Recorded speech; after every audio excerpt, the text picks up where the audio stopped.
guys? Keep It Wausome podcast coming at you again with another episode. I'm BC Kowalski. Make sure to hit the like and subscribe button. I keep forgetting that every time I start these. But I have a very special guest with me today. I have Marty Cheyka, and Marty is the founder and sound engineer and producer and all those great titles of Whitehouse or White Horse. Whitehouse Productions. I keep mixing you up with the there was a White Horse Inn in Wausau a long time ago. Oh, was there? And I think every time I think of you guys, I call one the other, and I keep mixing them up. But yeah, so you have such a cool story of how that started, and I wondered if to start things off, if you want to go back to the beginning of your musical career and when you left Wausau, because you're from Wausau originally, right? Yeah, I am born and raised. Yeah. Wow, the start of it? Yeah. It's a long time ago, man. It basically, when I was growing up, it's actually kind of a fun story, but when I was growing up, I was, I want to say I was around 8 or 9 years old, and my dad had this old early 60s Fender Jaguar sitting in the case in the closet at my parents' house, and he always wanted me to play. He'd always just bring it because my dad was huge into music. And that's quite a guitar to have sitting around in your closet. Right. Yeah. So he always wanted me to play. He listened to music himself. He played as an 18-year-old for maybe 3 months or 6 months, and just gave it up. Put it in the case and left it in the closet, for 30 years or whatever it was. Wow. So he wanted me to play so bad, and he would always mention it, and I was like, yeah, I really didn't have too much interest in it. Well, a few years goes by, and I'm like, what, that might be kind of cool. I'm thinking to myself. So I took the guitar out of the closet, and at the time, my dad was kind of a hothead. I mean, he was always a great guy, but he had a temper. Yeah. I took the guitar out of the closet, and I'm messing around with the tuning keys, and all of a sudden, bing, a string breaks. And I'm like, oh, can I swear in this? Which you might expect from a guitar that's been sitting in the closet for 30 years. Right. But at the time, being a kid, I had no idea. And did you guys, I imagine, because I imagine that must have been, what, the 80s then by that point? Yeah. And I would think that even at that point, a 60s Jaguar must have been somewhat sought after as a vintage guitar, or not really yet.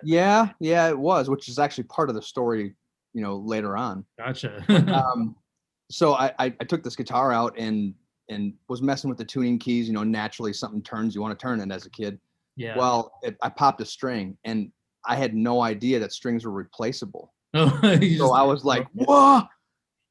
I thought I broke the guitar. And with my dad being the hothead that he was at the time, I was like, I'm putting it back in the case. He'll probably never, ever know I took it out, because he won't take it out himself. So I'm like, okay, I think I'm good. I'm going to put it in the case, put it back in the closet, and we'll just won't even talk about it anymore. This sounds like a story that would have happened to me when I was a kid. Yeah. My dad was kind of a hothead too, so was he? I know the feeling. Yeah. Well, later my dad, he just the biggest sweetheart in the world. So, but anyway, so I put the case, and the guitar back in the closet to never hopefully talk about it again. Well, my dad kept bringing it up to me. I'm like, you know what? I don't like guitar, and I want to play drums. And he kind of looked at me like, what? You want to play drums? I was like, yeah, I want to play drums. He's like, Marty, you're never going to get any women playing drums. I was like, oh man, that's awesome. So I ended up borrowing my aunt's drum set for a little bit, and it was cool. I had fun with it, and I didn't really take it too seriously. Well, then, of course, some more time goes down the road, and he said, Marty, you got to play guitar. You got to play guitar. And I'm like, how do I approach this? And at this time, I'm about, I'd say 12 or 13. And my dad's finally starting to mellow out a little bit. He was a teacher, and he hated teaching. So he was always just grouchy from, being at work all day. Right. So he retired around that point, or he was just getting ready to retire. And he's like, play guitar. I got this guitar in the in the closet. Go ahead and grab it, and you can have it. Do what you want with it. I'm like, Dad, I took that guitar out a few years and I ended up breaking a string on it. He says, so? Like, what? So I could have been playing, 4 years or however many years it was previous. He's like, man. Strings break, whatever. Right. So that kind of started the whole getting into music for me. And as soon as my parents saw that I liked guitar, I actually took a genuine interest in it and wanted to learn. And the first song that I ever learned was D by Randy Rhoads. I don't know if you're familiar with that. Mm-mm. It's Randy Rhoads, Ozzy Osbourne's guitar player way back in the day. He did a classical piece called D that was an homage to his mom, I believe. But I learned that as my first song, and my parents saw that and they're like, oh yeah, that's cool. So they completely supported me 100%, spoiled me literally with recording gear and just the means to further whatever I wanted to do in music. They were always there for me, which is awesome. How old were you at that point? I want to say I was 11, 12. I was in middle school. So maybe 12 or 13. I can't remember, to be honest with you. You might have been 8 or 9 when you broke the string. Yeah. Gotcha. And I was big into hockey at the time. I was playing hockey quite a bit, and I loved the guitar so much. I didn't want to go to hockey practice in the morning and after school and all that stuff. So I ended up just getting rid of sports in general and playing, and played all through my high school years, and played in the West pop concerts and got bands together. And we had some bands that were crazy. Of course, we had one, a Ball and Chain, that we won the Battle of the Bands at the fair with, which was awesome. So nice. All that those little things kind of fed the fuel, I guess, fueled the fire. Can I ask before we go on, how did you learn? Because I feel like now there's so many different ways to learn than there were back then, or even when I was, when I was a teenager in the 90s. I mean, it was still, I remember going to Patty's Music and picking up like those Progressive series books. Yeah. Now you can now when I've kind of taken it back up again, I'm looking at learning things. I can go on YouTube and find like numerous tutorials and, even watch some of your favorite musicians, just watch their videos. And right. I guess you could do that with MTV a little bit, maybe, if you happen to catch the one that was on. But right. Well, I honestly had tapes, and I was never into records at all. Of course, that was after, tapes were more current at the time. But yeah, I sat and paused, rewind, stopped, played, rewind, all by ear. That's how I learned. Yeah, I remember doing a lot of that too. Yeah. And then I ended up in high school, or maybe it was right when I first started out. I took a few lessons from a local guy, Rob Colepainter, who's actually I think he's a nurse here in town now. But he was a great guitar player, and he taught me quite a few things, and kind of, helped me progress quite a bit. And then, man, this is so long ago, I'm trying to think of all this stuff, but basically that brings me to high school. And then in high school, this would have been, probably 3 or 4 years into my playing, and my parents would always give me their own goals through me. You know what I'm saying? Like my dad would say, come over here and listen to this song. If you can play that, learn it, verbatim, just like it sounds. I'll buy a guitar. So I'm like, all those things were, they always fueled it. You know what I mean? So I was always striving for something more and new. And then they also kind of started my whole recording career by buying me the 8 tracks and, the reel-to-reels and the ADATs when they came out and all that stuff. So honestly, if it weren't for my parents, I probably wouldn't be doing what I'm doing. That's awesome. What's so cool about it. But yeah. And that's another thing that's super different now, is now like you have a recording studio in your iPhone, Yeah. But you don't have the room. That's what's so different, That's true. The room has so much to do with recordings, and I mean, yeah, whatever. That's semantics, but yeah. You're right. I mean, it matters for sure. It does. It matters. I mean, that's why the big rooms are still open, because you can only do so good. I mean, as far as technology, how it's progressed, yeah, it's huge. Being able to do what you can do on your iPhone, like you said, and the computer and whatnot. But there's a lot of things that you just can't achieve unless you have the right equipment or the right room or the right ears, you know? Yeah, so, for sure. But yeah, and I ended up after high school going to at the time it was music tech. It's actually McNally Smith School of Music now, which I think may be closing its doors. Oh, really? I don't know if that's Hmm. correct or not, but I thought I heard rumor of that. But I went there for about 6 months and I hated it. Naturally, I never wanted to work for anybody, which is, I suppose that's the way musicians are. But I always wanted to do stuff, you know, self-employment, I guess, if you want to call that. So that may be where this whole studio thing comes from. But I did the music school for 6 months and ended up moving back to Wausau, and then played in a band in the Fox Valley area. And we did quite a bit of playing around, just, you know, Fox Valley, Green Bay, Madison, Milwaukee. We played quite a few shows there. Yeah, you figured out the music school thing faster than me. It took me like 3 or 4 semesters to figure out it wasn't for me.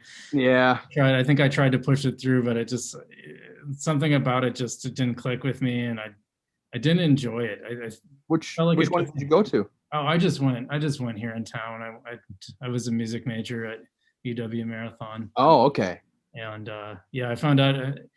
I think I found out within the first semester that I didn't like it, but I think I had the idea in my head that, like, oh, this is the thing I said I was going to do, so I have to do it. And yeah, it took a while to figure out that wasn't for me.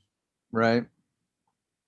Yeah, and you know, looking back at it now, I wish I would have stayed with it, only because I'm learning things now that I'm like, you know what, man, if I knew back then, or if I stayed with, you know, the education back then, I would be so much further in what I want to do now. There's a spot from after music school to maybe 10 years later where I was like, yeah, I didn't need music school. You know, it wasn't doing anything for me. And then all of a sudden I start hearing all these other players like Steve Lukather and John Schofield and stuff like that. And Larry Carlton, where they're doing crazy stuff that perks your ear and you're like, what the hell are they doing?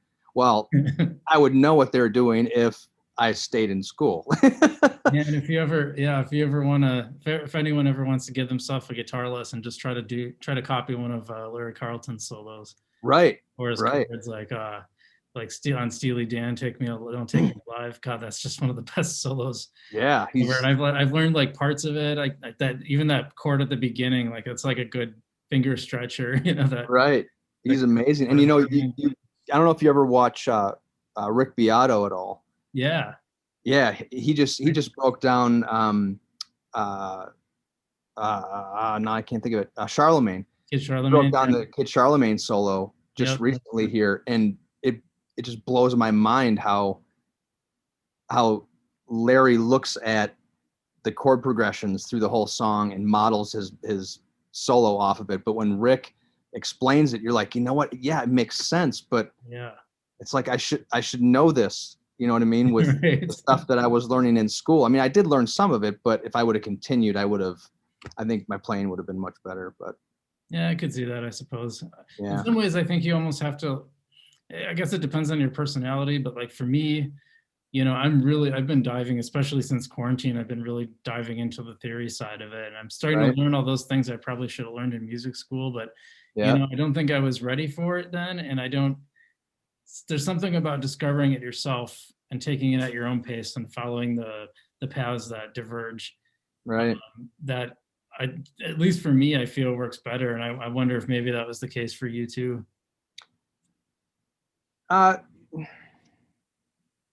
Yeah, it's fun to figure it out, but the lazy side of me wants to already know it. So yeah. Gotcha. Yeah. But yeah, as far as playing in the Valley, met lots of great players through that, and I don't know if I got bored with it or what, but we were talking about the metal aspect of playing, when we first started here. And when I was finished playing with the band out of the Valley, I ended up moving down to Atlanta, and I moved to Atlanta with the goal of getting in a metal band, a lot like Seven Dust or Stuck Mojo, which are both from down there. They're from the Atlanta area. So I was like, you know what, my two favorite bands at the time, I'll just move down to the place that they're at. There's got to be a hotbed of that kind of music around, What year was this? This would have been, oh boy, 97 maybe. Okay, so we're knee deep in the alternative scene. Yeah, Kind of starting to come on the tail end of that era where all these garage bands were getting signed, and things have been kind of flipped, where the underground alternatives sort of became the mainstream for a while. Right. And then the metal, and then the rap or rock, rap rock metal or whatever, that was kind of starting to peek its head in, and that was kind of the new alternative. You know what I mean? Right. Mm-hmm. Somewhat. But I moved down there and ended up moved down with my buddy, actually, John Miller. I don't know if you know John at all, but moved down there with the intention of getting in a band. And we got in a band. It never really went anywhere. We didn't get out of the basement, to be honest with you. And at the same time, I was working in Atlanta at Mars Music, which was another huge chain store, kind of a Walmart of music. And ended up meeting my now wife there, Shelby. And we ended up writing and recording a bunch of demos and stuff like that, and ended up getting a deal through Universal with her stuff. That went great for a while until too many hands got in the pot. Yeah. And wanted to stir it. And I think I pissed a couple people off, to be honest with you, because I'm not strong. I'm not a strong-minded. I'm strong-minded. I don't wear it out on my sleeve, or I don't, try to pick fights or anything. But this was, what they were doing was getting under my skin, and I kind of told them off, for lack of a better word. Yeah, I was going back to, when I interviewed you, I think you were saying that, didn't they send a bunch of people in to kind of remix it to sound like, was it Sheryl Crow? They were a new Sheryl Crow release they were kind of trying to mimic.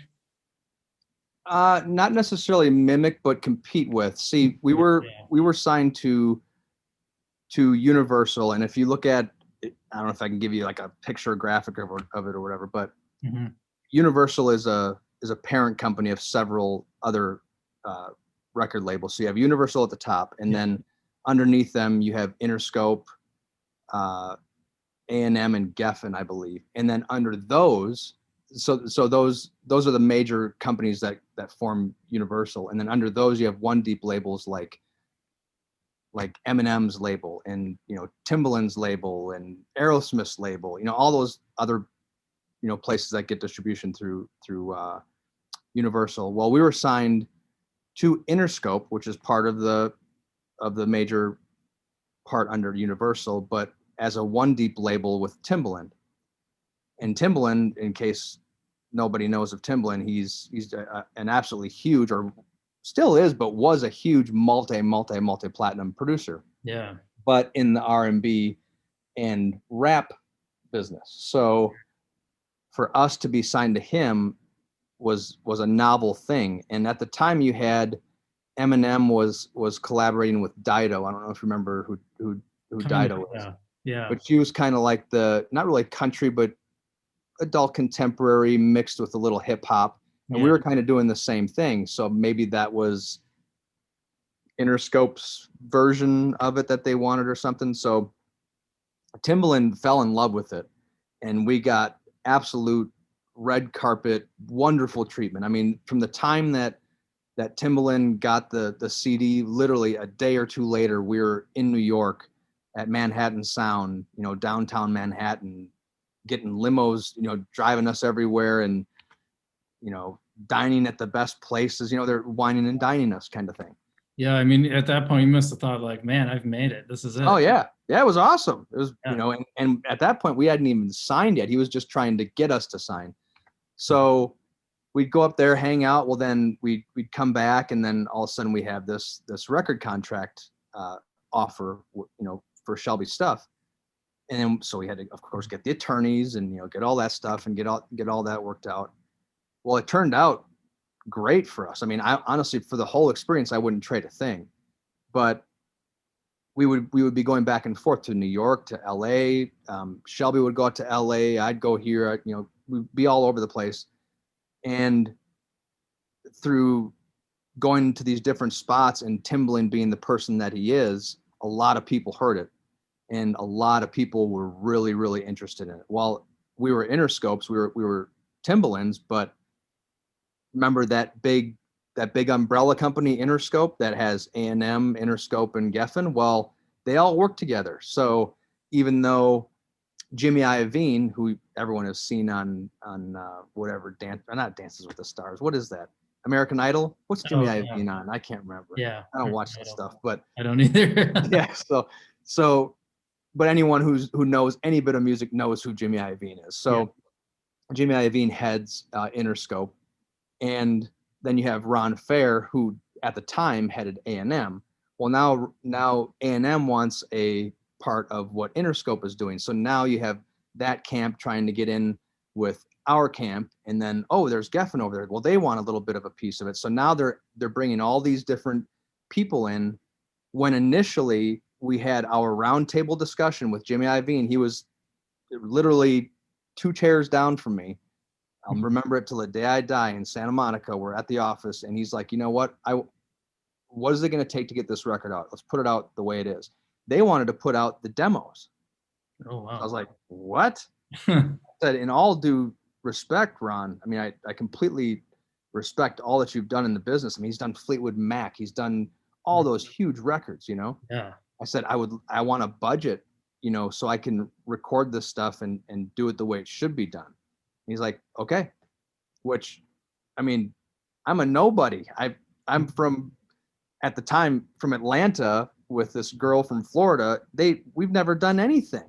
And because they're loving it so much, they're giving us carte blanche. You guys can do whatever you want. Here's a budget, record it. We know it's going to be good. See you in a couple months, kind of thing. Well, that couple months is kind of where everything started to brew as far as people getting their mitts in, because what would happen is we would be in the studio recording something, and I would send it to Tim, or I would send it to Ron, or I would send it to Jimmy Iovine, or whoever. And it's not like I needed approval from them, but I wanted to give them just a idea that work was being done, Yeah. Mm-hmm. So as this whole thing went about, some more people ended up getting their mitts into it, having ideas, So this was before that. This was the Timbaland was producing this then. No, I was producing it. It was just under his name. Oh, okay. And that's what was so cool, is that because Timbaland had so much influence in the industry at the time, the people above him were like, well, I mean, you make us millions of dollars. Why wouldn't we trust you? You know what I mean? So Timbaland was like, yeah, this guy's got the producing chops. She's got the vocals. Let's yeah, I guess. Yeah. So, I mean, to be given that much freedom and that much just leeway, I guess, it was unheard of. And even Tim told us that, and this is after we signed the deal. So it's not like he's trying to milk us or anything. Yeah. He's like, you guys have no idea how lucky you have it to be able to do what you're doing without any, you can do what you want. You know what I mean? There's nothing's holding you back. Nothing's holding you back. And was he completely hands off? He didn't come in. He was completely hands off. So we ended up tracking, I think it was like 18 songs, just Shelby and I, and then, a couple of musicians that I brought in. Well, I send the stuff as just a kind of here's the general product. Can we move forward, kind of thing? And they're like, yeah, sounds great, whatever. So we start mixing it. Well, this is kind of another side story, which I told you before, but I won't put names in to protect the innocent. Fair enough. But I had a friend at the time who was a multi-millionaire who had just an amazing studio in his basement, and he wanted to be part of this whole recording project. And it's not like he wanted things out of it. He just supposedly wanted to be part of it so he could have his name on it. Yeah. So it's like, cool. So we ended up doing mixes at my studio. Mm-hmm. And then I gave him the reels, my buddy, and he did mixes as well. And I was like, you know what, if you can get a mix on the record, that would be awesome. You got your name in there and good to go. So as he was mixing his stuff, I was mixing all of it myself. Well, I would send like the single, it was called Lose Your Love. It was kind of an upbeat hip hop kind of groove, but adult contemporary country vibe in the background. Well, I would send that, say, to Jimmy Iovine and get an approval on it. If the approval was good, then didn't have to worry about it. We were done with that, on to the next one. And it was really just a mix approval. They heard all the production, they were cool with it, no issues. So I sent them for the single, I sent them my buddy's mix. Well, they didn't like it. Oh. So I'm like, so how do I tell my buddy this? Without, you know what I mean? Oh yeah, that's tough. Yeah, so that ended up happening. Well, that's a side note as far as that guy ended up ripping us off a lot of money, which you know the story, right? Remember the story? Kind of, yeah. Okay, well, that's a separate story. This is so intertwined and whacked out, it's not even funny. Man. But on, back to what the original story was. Mm-hmm.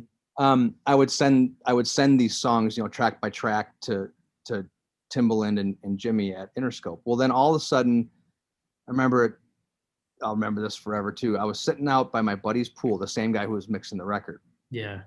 And sitting out, and Jimmy Iovine calls me, and I'm sitting by the pool, we're having a drink, and he's like, "Hey, Marty," he's from like Jersey or Brooklyn or something like that. Right. Like, "Hey, Marty, send me the reels."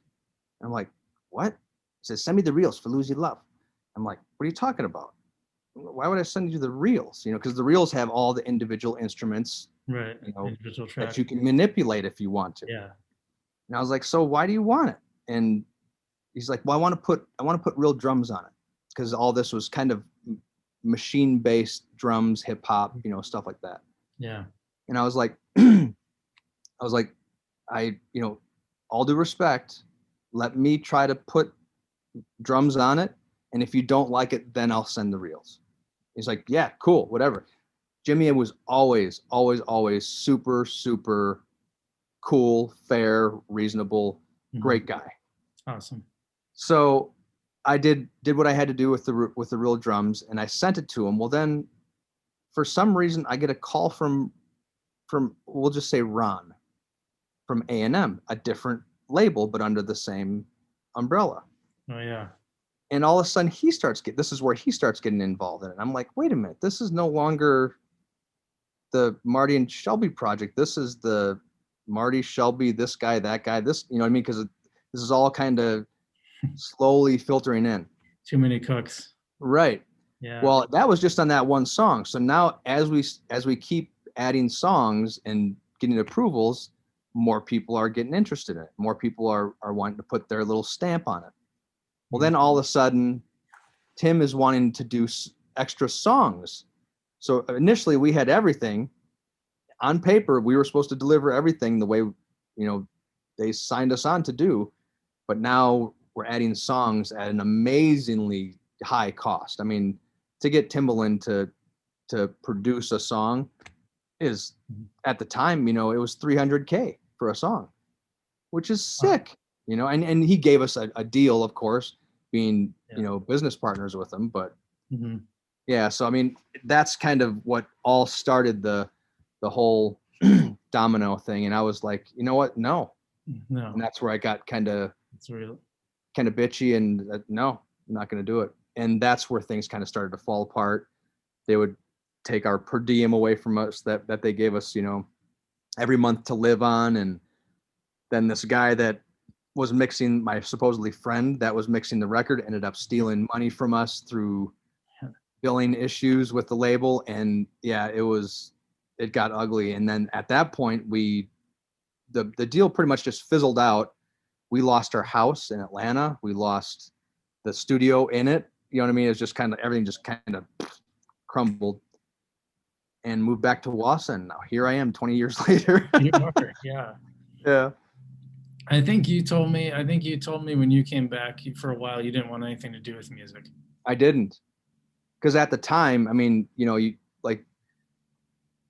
work. I mean, I was doing, 20 hours a day, Yeah. trying to get this thing out. And we, like the whole time period that we were mixing and recording, there was new things coming out. Like Vanessa Carlton came out with that big "Making My Way Downtown." Da, da, da, da. What's that song? And I miss you. Can't think of the song title, but it was huge. Just with her going through New York on the piano on the trailer, and she's singing in between the skyscrapers. I don't know if you ever. I kind of remember that. Yeah. Yeah, it was a big song. Can't think of the So name. she was coming out at the same time Shelby was, and then you had Sheryl Crow coming out. Yeah. And these are all artists under the same umbrella company, but different labels. The different labels that we had issues with getting their noses in. So it was all kind of a mishmash, and the timing was just wrong. And yeah, that's kind of the reason why the whole thing fizzled out, along with me telling him what I thought. And we went from working 20 hours a day with this little baby that we had, this 18-song record that was going to be awesome, and we had the support of everyone, to all of a sudden nothing. And it was like, yeah, screw music. I don't want anything to do with it right now. So when we moved back, we lived with my brother, actually. And I mean, all my guitars were in storage. All the equipment was in storage for about a year and a half while we got the house. And I'm like, we got this house, and I'm like, let's do a studio. Let's do it. So we ended up building a studio. And so if I remember right, when we talked at the time, I think you had not re-listened to that album since then. Was that true? And have you still not? Yeah, I may have pulled up a song or two. Some stuff is on YouTube, I think. Oh, is it? Yeah, but yeah, honestly, I don't really want to. I don't listen to a whole lot of stuff that I do after I'm done with it. Gotcha. I spend so much time on it, Mm-hmm. But it is nice to pull things back up and listen. I haven't really done that. And one of the reasons too is it was on an old system. Oh yeah. So having to re-listen to it isn't like I just throw in a drive. It's way more like difficult. Having a VHS tape now. It's like, where do you put it? Yeah. So I probably should open it up one of these days, but I'm just too lazy to be honest with you. You're right. Yeah. What brought you? You said it was about a year and a half later, and you were building a house, and you decided to build a studio. What, after a layoff like that, how do you come back to music? I don't know. Honestly, Shelby and I didn't write anything during that time off.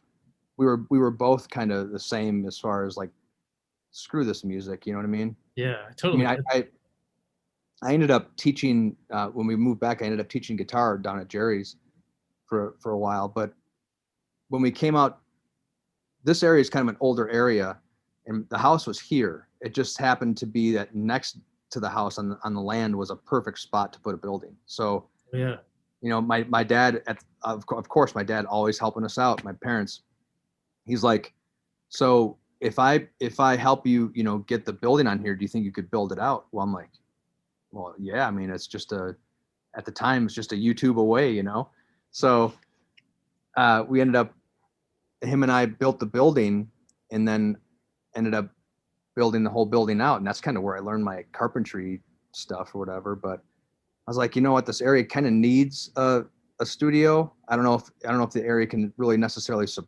support the studio, but it would be a cool place to have. And if I can own it and not have to pay, rent on it, or, if it can be mine at my house, I can get up in my underwear and go work if I want to, it'll be perfect. So I think the idea was good. I knew quite a few people, quite a few musicians here, that would help me, get the word around, hopefully. And actually the first band that I had in here was 60th Cycle. I don't know if you've heard that album at all. I remember them. That's an awesome record. Yeah. Excuse me. And so that kind of was the christening of the studio with Ryan Cass. That record, that's one of my favorite records till this day. But it was cool because it was kind of full circle. When he came in to record, we got the record done, and we ended up going down to Atlanta to a mastering house that I worked with when I was down there to master it. So it's kind of cool. What was that like going back to Atlanta? A little bittersweet at first, at least. Well, I knew where everything was. You know what I mean? Yeah. Now I go through there. It's completely different town. It's crazy. Really? But yeah, as far as, I mean, all the same people, so you end up just saying your highs and byes, and I don't know, I guess that's cool. Right. It was only there for a half a day, so. Gotcha. Yeah. And getting back into music, like, I guess what I was getting at, is you have this feeling, and I had to get over this too when I left music school. I was pretty bitter about the whole thing, and probably because I just didn't. I probably should have quit earlier than I did. And I didn't play music for my band broke up my last band broke up at the same time that I left music school. So it was like this. Oh. It was like this severing of music, and I didn't. Yeah. And I was a bass player back then too. I played guitar a little bit too, but I was really more of a bass player. So when I came back to music, I guess it was with a different instrument. I really I haven't played bass in a really long time. And, I guess what I'm wondering is like how emotionally you get back to enjoying something when it became the source of pain for a little while. Honestly, I think it was meeting our bass player and drummer, Charlie Strong and Dan Cable. When I met those guys, I don't know, I forgot how I met them, but I know I met them at Jerry's Music up in Rhinelander. They had a store up there for a while, which is now Northland Music. But I met them, and we jammed once, and it was like, oh, this is the way it's supposed to be. Nice. Excuse me. Because I mean, about pocket, right? When a band's got a pocket or a rhythm section's got a pocket, there's just no getting around it. It's awesome. Yeah. And they had that pocket, and they, as young as they were to be as awesome as they were, it was just like, it was a no-brainer. So we started playing music again, which was really, really nice. It was like, oh yeah, I kind of miss this, because I really, at that point, I hadn't been in live music for probably 5 or 6 years, if not maybe a little more, because I was just in the studio, right, tweaking buttons and whatnot. So yeah, I would say that it was those guys who got us back in, and Charlie is still our bass player, That's awesome. Yeah. The drummer Dan ended up moving down to Winneconne by Appleton a few years back, and now we have a new guy, Shiloh, who's equally a brother. And that's what's cool, is you can hang with people, and there's never any issues, and it's just awesome. Yeah. How did the studio take off? And you must have had this, because now, today you're recording acts from all over. People seek you out. I know that you're super careful about who you work with. Did you have kind of a reputation from your time in Atlanta that carried over, or was it almost like starting from scratch? How did that work? Honestly, I don't know. I mean, I'm not like tremendously busy.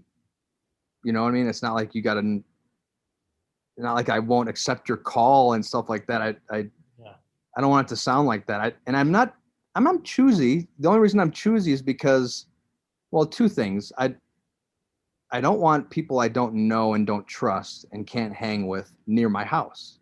That's fair. You know what I mean? Yeah. So, I mean, my studio is separate from the house, but I just don't want riffraff around, Yeah, that's fair. And as far as like people seeking me out, I don't know if that's true or not. I don't know. don't want to toot my own horn, it's just, Or it's not like if I remember right. I mean, you have people coming from all over the U.S. to record with you. Like it's not just like people from the Wausau area. Like though you do that too. yeah, I mean, I wouldn't say people are coming from all over the US. That's maybe making it out to be more than what it is. Okay. I'll get like some mixed things from places, other places in the country. And that's easy because they can just send it through FTP or, through a Send It or something like that. So I don't want to make it sound like, I got all these people coming from all over the world, Yeah. I gotta get a drink here. Yeah. No problem. So yeah,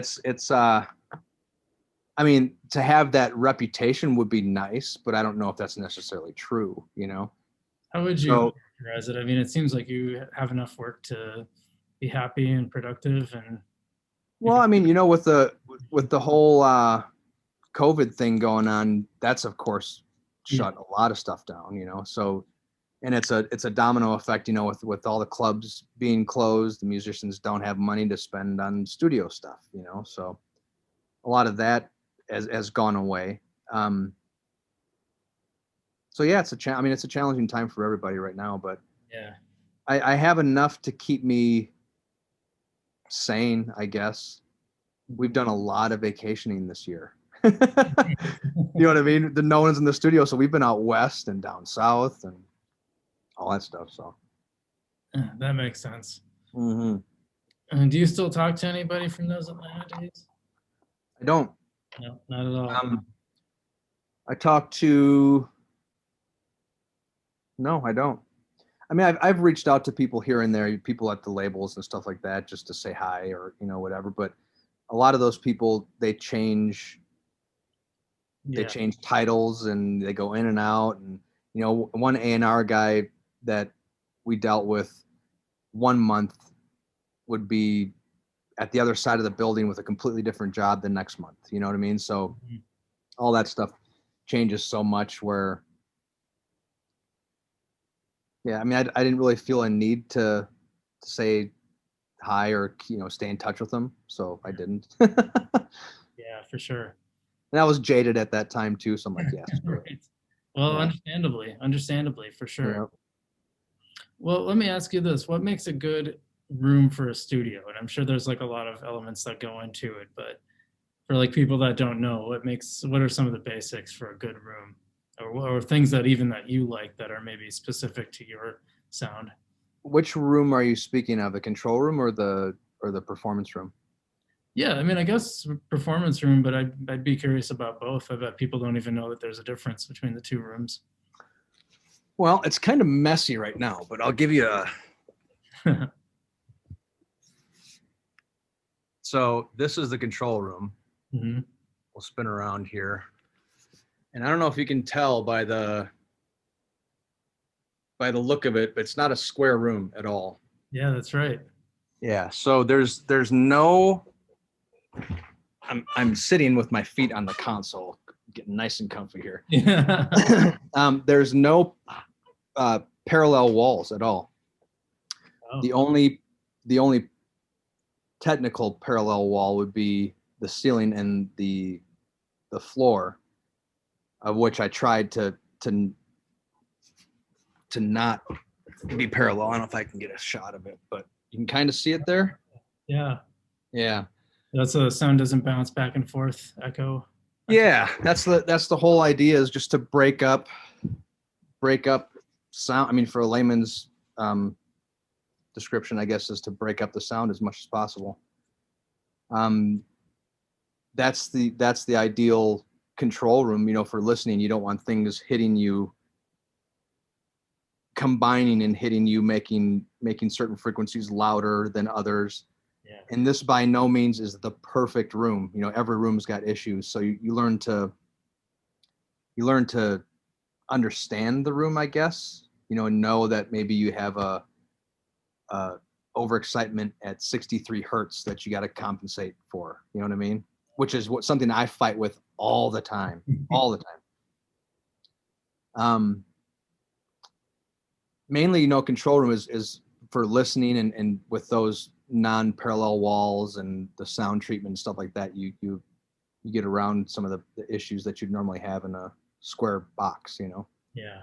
And of course the equipment and the glass, so you can see the other rooms.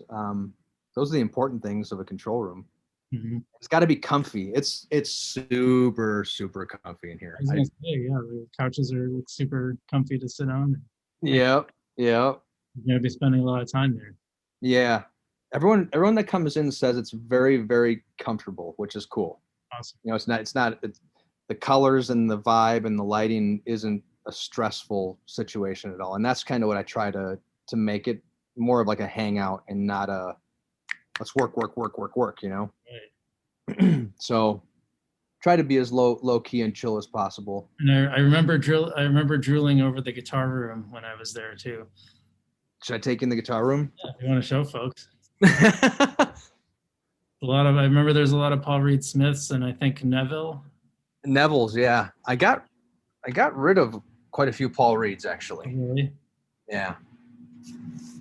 So this is, I'm not gonna be able to get everything in here, but yeah. Look at all those. Yeah, and there's more there. They look like Tellys, or those are Neville's instead? Yeah, this is all Neville Tellys. This guy is absolutely ridiculous building. Man, they look fantastic. What's that? They look fantastic. You know, I've played a lot of guitars. I've played the greats, you know, Rukangas and Nick Huber and PRSs and all that stuff, and he's right up there with them. He's nice. And it's a guy and his husband and wife, Jeff and Danielle Neville, up in Escanaba, Michigan, and they're building all these things by hand. I mean, it's not like they're buying a neck from Warmouth or you know, whatever parts store. They're literally making it from the trees, which is unbelievable, and they're such great people too. Wow, that's awesome. Yeah. So is that the one that looks like a Gresh hollow body? Is that theirs too? No, that's actually an Epiphone. You're talking the one in back of me? Yeah. Yeah, that's an Epiphone Wildcat, a cheapie, which is awesome. Yeah. You know, I'm kind of a guitar snob. Mm-hmm. Unfortunately. And I know what you mean. Yeah, it gets expensive. And those guys back there, I got that from Jerry's. I think they're around like $400 or $499 or something like that. And that thing is amazing. Man, Epiphones, I'll tell you, they're beyond what they should be. Yeah. I have an Epiphone Gibson copy, and it's one of my favorite guitars. It sounds good, you know. Yeah, they make good stuff. Yeah, I think I just had a couple problems with like maybe a high fret or something like that, and I filed those down, and it's plays like butter. It's awesome. That's amazing. Yeah. And what about the performance room? What kind of characteristics make a good performance room? I can't take you in there because it's all full of gear and just it's a mess. I don't want to even you know what I mean? But I guess. What's that? We'll just take the description. That'll be fun. That one is it's one that I've fought with a lot because each room has its own sound, and I think the sound is, of course, most apparent in drum recordings. So I fought with it a lot as far as the treatment and the you can't really change the design too much, but things that you can kind of change the design a little bit by the treatment that you put into it. And I fought with it a lot as far as the reverb decay time in the room and just the overall sound. It seems to have did have a overpronounced mid bump in the room, so it kind of got harsh, and it's hard to explain exactly, but it wasn't ideal. And I've been fighting with it for 20 years to make it right. And you can pay an acoustician, is that what they call those guys, to come in and analyze the room, and you know you can spend tens of thousands of dollars to have someone come in and do it right. But who's got the tens of thousands of dollars? I mean, So I've just been fighting with it, you know. yeah, well, and something I wanted to ask you about, and actually, I think I remember Rick Beato had a video about this too. But I wonder if you'd ever encountered this. Like, he was talking about how some of these bands would record music in like a, kind of like a garage setup, kind of a do-it-yourself or like a small studio, and then they would go to a bigger studio, and they would always like they would hate the sound, even though from an outsider's perspective it was way better because Oh, they're really? used to like the low budget. Huh. They almost fell in love with that sound. And have Right. you ever encountered that where someone like almost was trying to mimic the garage sound versus like not No, appreciating it? No, you haven't encountered that. I've never run into it, but I can understand it totally. I mean, like a punky vibe or just like a trashy kind of vibe. I totally get it. Yeah. I just wonder, I think one of the things he was talking about, I'm not sure what the genre of the band was, but it was, they this band that he worked with ended up going on to like this big, like one of the big Sony studios. I mean, I think they had like this $40,000 microphone for the vocals. And then he said the studio called him up and was like, yeah, they really want the sound that you did. And he's like, dude, they should be taking your sound, not mine. Like, Yeah. your studio's, light years ahead of mine. And I just wonder if that had ever happened, like to you, if a band had been like, yeah. No, it hasn't, but that's a case in point right there that the studio has a sound, the rooms have a sound, you know. So, and it all depends on what you're doing too. You hear a lot of metal that's literally it's all electronic. I mean, it's like tune track drums, and the guy's playing his guitar through an Axe Effects or a Kemper, and he's playing the bass through that too. I mean, so there's really you're not miking any amps, you're not miking any drums. So, and you can hear it too. I mean, they sound awesome, but all the stuff sounds the same. Yeah. You know what I mean? You see any YouTuber jamming metal, it all sounds the same because they're using the same equipment and there's no room effect. Yeah, nothing. So, well, and that must have been a big change for you too, as studios became more computerized. I mean, I know that Pro Tools has been around for quite a while, but what was it like when you first started, even when you were in Atlanta and when you first came back to Wausau? I mean, was it fairly computer based, or were you still kind of analog at that time, or what did it look like? I'm still it's computer, but Pro Tools is was developed to take the place of a tape machine or to mimic a tape machine.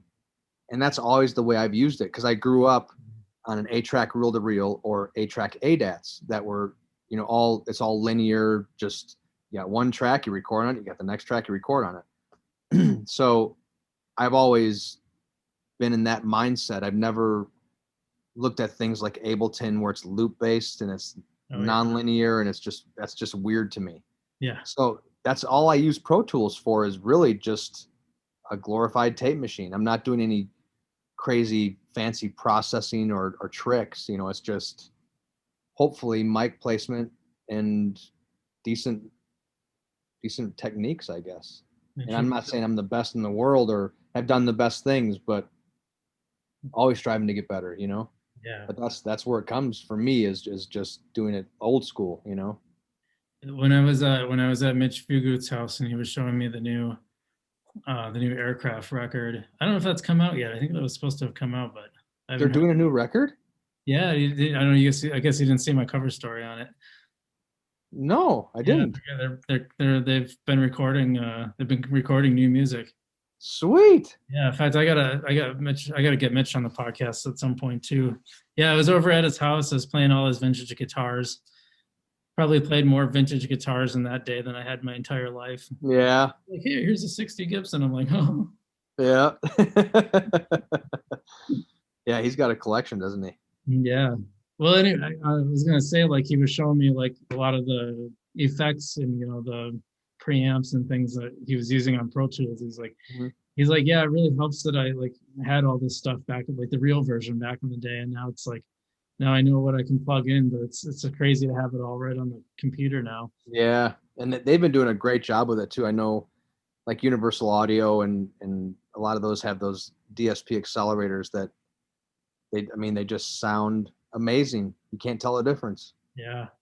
Now there's a contingent of musicians that are like recording exclusively on the iPad. It's Yeah. crazy what they can come up with too. I mean, it sounds pretty good. And the musicians are amazing too. What's that? These freaking musicians are amazing too. It's insane, some of the players out there. I know. Have you met Harold Mello? I've never actually met him. I've only just like messaged him and just through Facebook. So yeah, the stuff that I've seen that he's doing is awesome.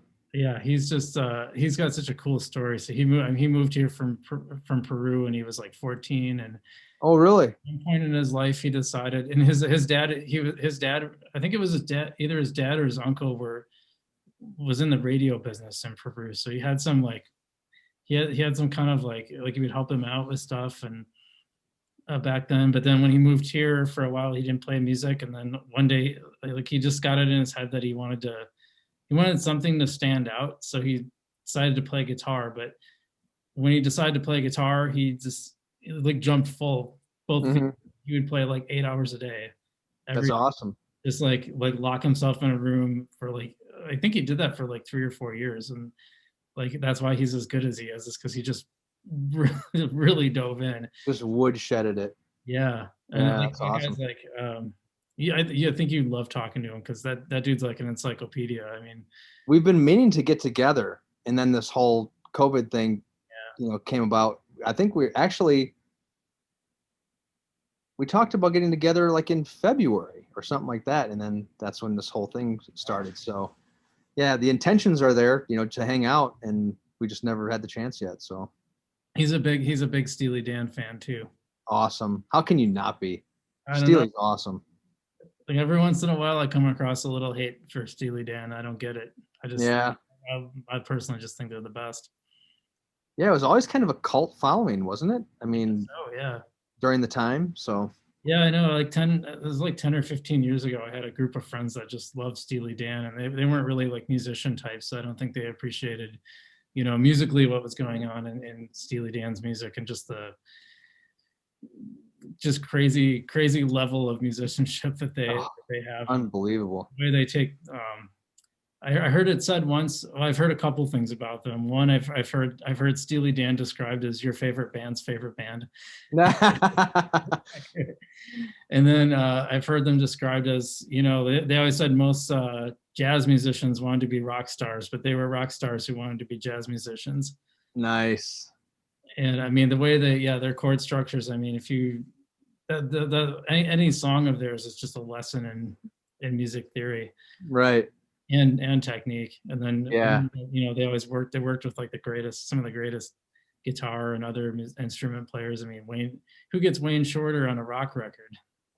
Yeah, it's crazy. And the amount of people that they went through, like for certain solo sections, right. They would go through like 7 or 8 A-list guys and not like any of them. Yeah. It's crazy. I bought his book recently. I haven't Donald Fagen's book. I haven't read it yet. I didn't know you even had a book. I didn't either. Harold had it one day. Oh, okay. He was helping me with the podcast for a little bit, so we were hanging out a lot. Okay. And I still get together with him to play guitars because I mean I always come away learning a ton having played with him. That's awesome. And he had the book. He had the book on the desk one day, and I was like, oh, I didn't even know he had a book. That guy had a book. Yeah, I would definitely want to hang with Harold. He seems like a cool cat. Yeah, I think you guys would have a lot of fun hanging out. Yeah, for sure. What music inspires you today? What do you listen to that's like, oh man, that's awesome? Toto. I freaking loved. I love Lukather, man. I'm on such a Lukather kick right now. Guy is he's just amazing, and that harkens back to all those like A-list Wrecking Crew guys in the the 70s and 80s that were doing all the studio session stuff. The Carlton and all those guys.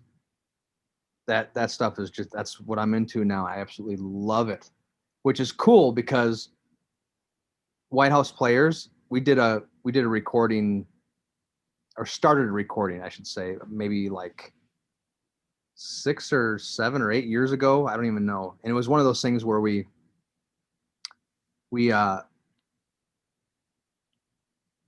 set up in the studio, and we stayed set up for, I don't know, 2 or 3 days, and we ended up just hitting record, and we literally would just record what we were jamming. And by the time the 3 days ended up, we had, I think, like 10 drum tracks and 10 bass tracks complete.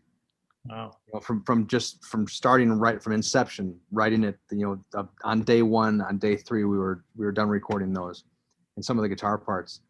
So we kind of put it away for, you know, 5, 6, 7 years, and we're pulling it up recently. Well, my favorite player and the band's favorite player is Steve Lukather. I think it is my favorite player, but the band loves him too. Well, with Steve Lukather on his records, you have like Abe Laboriel Jr. playing drums, Jeff Babco playing keyboards. All these guys are just insane players. Well, we just learned that Jeff Babco will be playing a couple keyboard tracks on our record, which is awesome. Nice. Yeah, so we're super, super excited. Actually, I'm sending him some stuff tonight. So wow. So when's that? What's that? When's that coming out? Is that something? I don't know. Whenever you're finished. Just whenever. No rush. It's been 6 years, you know. So you know, that kind of brings me to another thing I wanted to ask you about, because having you know, kind of had some time to really dive into music since COVID started.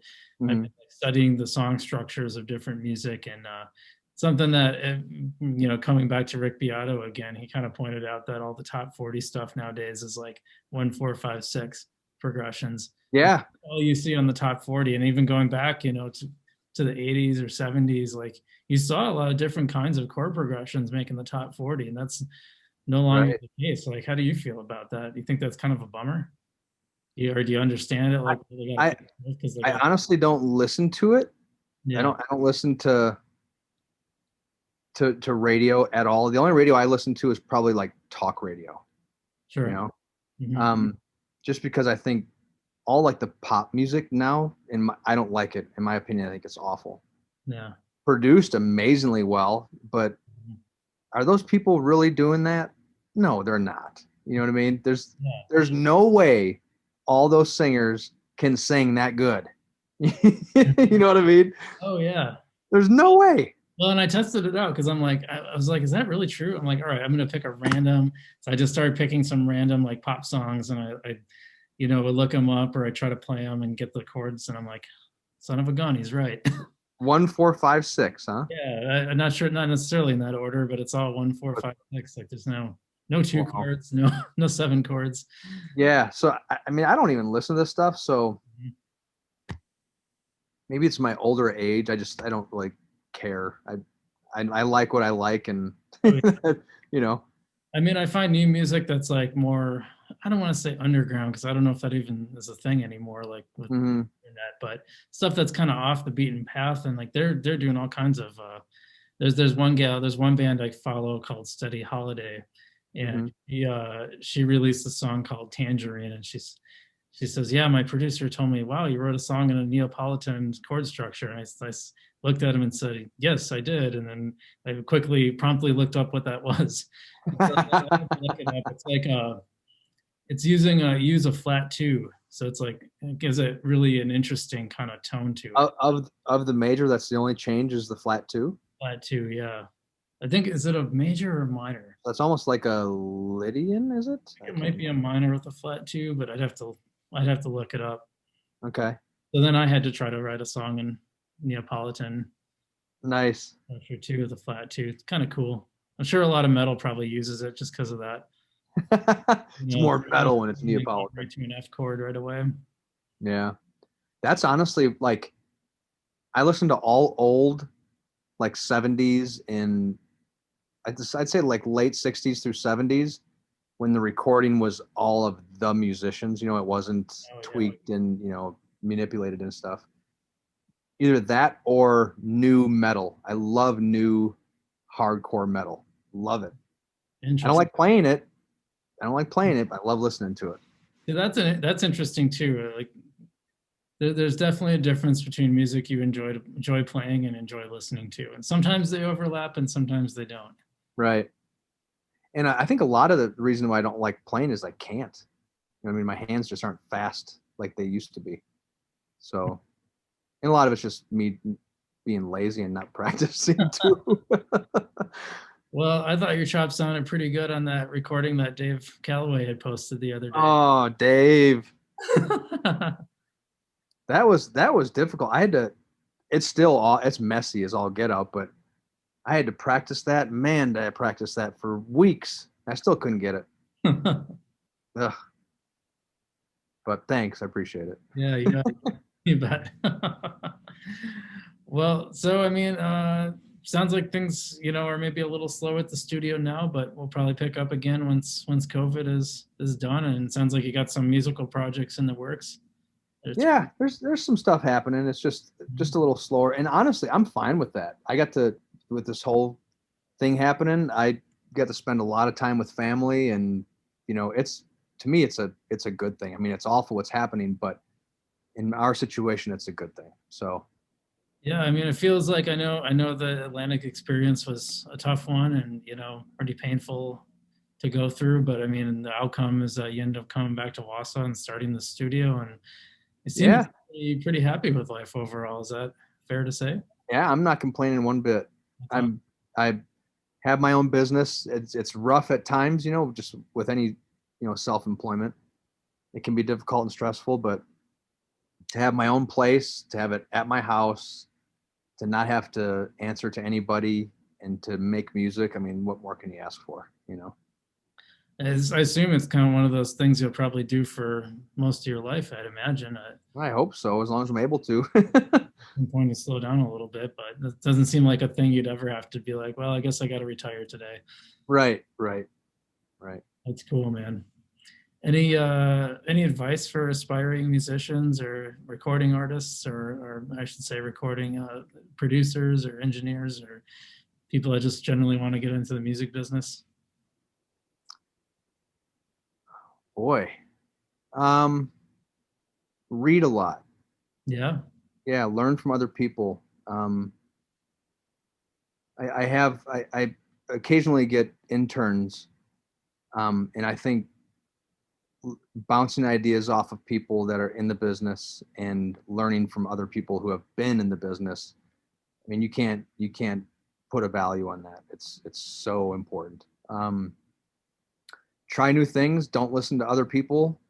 Don't listen to other people's opinions, because they don't mean anything unless it's your girlfriend or something. But I just say surround yourself with like-minded people and just go for it. The distribution network available today to anybody is amazing, with with with Spotify and Apple Music and all the streaming platforms. There's absolutely no reason to not get your music out there. Just do it. Yeah, for sure. Yeah, I think it's pretty impressive how many good musicians there are out there now. It's unbelievable. It is. I'm on Instagram. I follow, you follow one guitar player, and all of a sudden the suggestions for other guitar players come up. People that you've never heard of, a guy in Italy or a guy in Mississippi or whatever, that are they're freaks. They're so good. Yeah. It makes me want to just take that whole room and give it away. You know what I mean? Yeah, I know what you mean. But there's, I get into that line of thinking too, but there's always somebody better. Right. Right. Value, right? So. Yeah, but it's kind of disheartening though, because they make it look so easy, Man. Yeah, anytime I play with Harold, I always leave and I feel like, wow, I feel like I picked this guitar up yesterday. Yeah. That's the way I am when I look at Lukather or any of those guys. I try to learn their stuff, and it's just like, yeah. I'm sure I would feel the same if I brought my guitar over to your place. No, we need to jam though, man. We should, yeah. You can always learn something from, regardless of skill level. You can always learn something from somebody else. That's the way I look at it, for sure.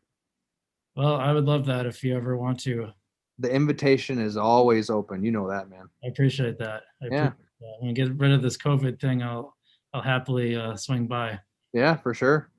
Cool, man. Well, hey, this has been awesome. I really, Yeah, it's been.